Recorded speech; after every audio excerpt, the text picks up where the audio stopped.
আসসালামু আলাইকুম। আজকে হচ্ছে রিভিউ করব Parachute advance secret rosemary enrich coconut hair oil volume and straight.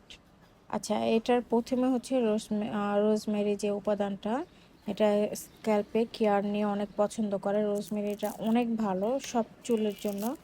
চুল কিছুটা স্মুথ, তারপর হচ্ছে শাইনি করে, তারপর ড্রাই ফ্রিজি চুলে নরম মানে সফট অনুভূতি হয়। যে বেশিরভাগ যেগুলো ড্রাই অ্যান্ড ফ্রিজি।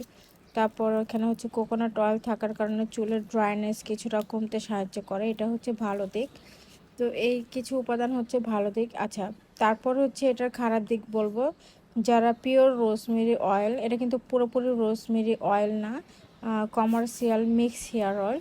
তো কিছুটা মিক্স আছে অন্য অন্য কেমিক্যাল উপাদান, মানে অনেক কিছু মিক্স আছে।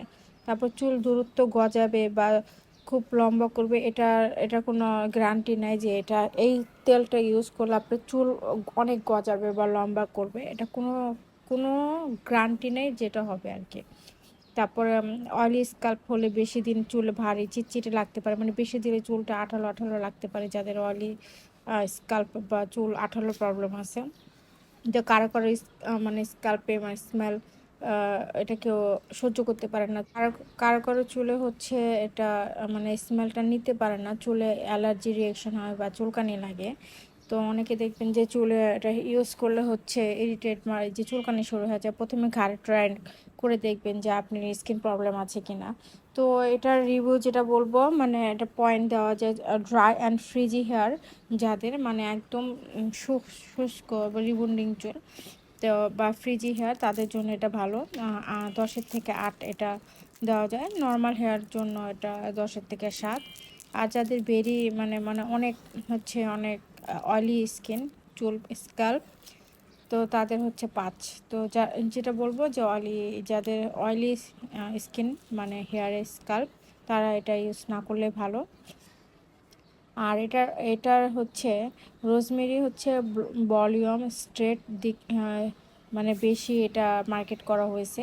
এটা আপনি ইউজ করেন, আমি বলবো যাদের রিবন্ডিং বেশি তারা এটা ইউজ করে দেখতে পারেন। তারপর হচ্ছে ড্রাই রাফ হয়ে গেছে, রুক্ষ হয়ে গেছে, তারা এটা অ্যাপ্লাই করবেন। 3 ঘন্টা রাখবেন বা রাত্রে ইউজ করবেন, পরের দিন শ্যাম্পু করবেন। শ্যাম্পু অবশ্যই প্যারাশুটের আর দিয়ে ট্রাই করতে পারেন। প্যারাশুটের তো 5-6টা ভেরিয়েন্ট আসছে।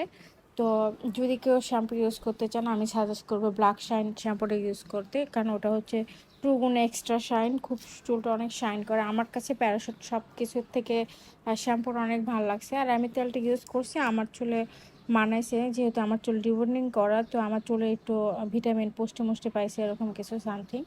তো আমার দিক থেকে আমি এটা এতটুকুই বলতে পারবো। আর আমি আগে হচ্ছে ট্রেসমি শ্যাম্পু ইউজ করতাম। ট্রেসমি শ্যাম্পু ইউজ করতে করতে আমার চুলটা অনেক ড্রাই হয়ে গেছে। তারপর হচ্ছে আমি শ্যাম্পু চেঞ্জ করি, শ্যাম্পু চেঞ্জ করার পর সানসিল্কটা ইউজ করি। তো সানসিল্ক মোটামুটি হয়। তারপর যখন আমি প্যারাশুট শ্যাম্পু ইউজ করে দেখি যে না, প্যারাশুট শ্যাম্পুটা আমার চুলে ভালো ভালো মানাইছে। তারপর আমি এই তেলগুলা হচ্ছে আমি কিনি, 2 রকমের 2টা তেল, একটা হচ্ছে ব্ল্যাক সিড, একটা হচ্ছে রোজমেরি। এটা তো আমি দুটোটাই হচ্ছে একদিন হচ্ছে দুটোটা মিক্স করে আমার হেয়ারে ইউজ করছি। তো যখন আমি এটা শ্যাম্পু করছি, শ্যাম্পু করার পর দেখছি যে না, আমার চুলটা একটু হেলদি হেলদি লাগতেছিল শাইন। আর আমি অবশ্যই শ্যাম্পু করার পর কন্ডিশনার সিরাম ইউজ করি। তো রোজমেরি অয়েলটা কিন্তু ভালো, কিন্তু পুরোপুরি রোজমেরি পাবেন না। রোজমেরি আরও বেশি দাম, আর এটা আমি দারাজ থেকে কিনছি, দারাজ থেকে আরও কম পাবেন। আর আমার এটা ইউজ করার পর এখন পর্যন্ত হেয়ার ফল হয় নাই। আমি চুলের গোড়ায় হচ্ছে দিই না, আমি চুলের আগায় দিই। চুলের গোড়ায় হচ্ছে আমি খাঁটি নারকেল তেল একটু দিই, আর বাকিটা হচ্ছে এটা চুলে হেয়ারে দিই। আর আমার হেয়ারটা ভালোই হেলদি হয়েছে এটা। তো আপনারাও এটা কিনতে পারেন। তো মোটামুটি এটা ড্রাই আর ফ্রিজি হেয়ারের জন্য এটা বেশ ভালো, নর্মাল হেয়ারের জন্য মোটামুটি। আর যাদের হেয়ার অয়েলি মানে স্ক্যাল্পে অয়েলি, তারা এটা ইউজ না করলে ভালো, অন্য ভালো একটা তেল ইউজ করবেন। তো সবাই এটা নিয়ে ট্রাই করতে পারেন, বিশেষ করে যাদের চুল ড্রাই আর ফ্রিজি হেয়ার।